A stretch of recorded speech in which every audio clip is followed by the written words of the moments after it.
Hi everyone, Simon Kinder here, partner at KCKW. Today I'm going to be talking about force majeure.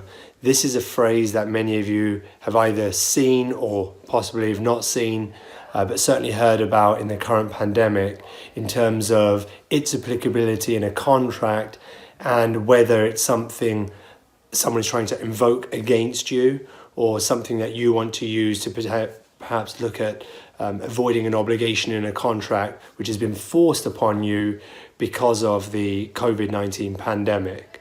So force majeure, what is it? It's really a circumstance that has occurred beyond the control of a party which prevents them from performing their obligations on a contract.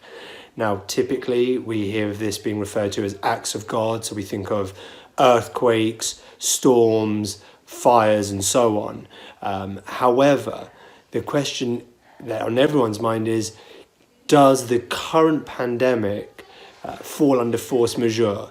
And so the first part of any analysis is ultimately going to be looking at the contract and seeing if in fact there is a force majeure provision. If there is a force majeure provision, we need to see, does it only cover acts of God, or does it cover broader acts? Does it cover pandemics, global health crises, or just a health crisis?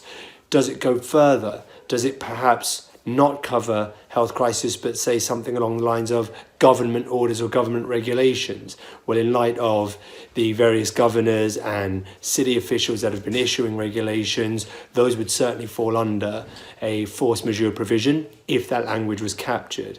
Now, if it's broader and has a catch-all provision, it could cover this pandemic, but judges often are not keen on having just catch-all provisions in force majeure. So there's certainly a very fact-specific thing that we need to look at as it relates to a force majeure clause. The second part is, after we've established that it may cover the act, then what is the standard? Does the provision require that the performance that is expected is impossible to perform, or must it just be commercially impractical? So this is another part of the analysis that we would be looking at. Thereafter, you would need to see, does it allow termination in agreement, or does it simply excuse or delay performance of the obligation? If it allows termination, which many people are looking for, then of course that will be helpful. But if, however, it only excuses or delays performance, then typically we'll find it will just allow someone to stop doing what they're doing for a while until that event, that act is over. And of course, we hope that this would be the case sooner rather than later in the COVID outbreak, and then continue their obligations afterwards. Then you have to look at ultimately, how do we give notice to the other party that we're invoking that sort of a provision? So again, when we do a force majeure analysis for anyone, commercial contracts in all sorts of settings, many people in the summertime are looking at events that they're hosting and so on.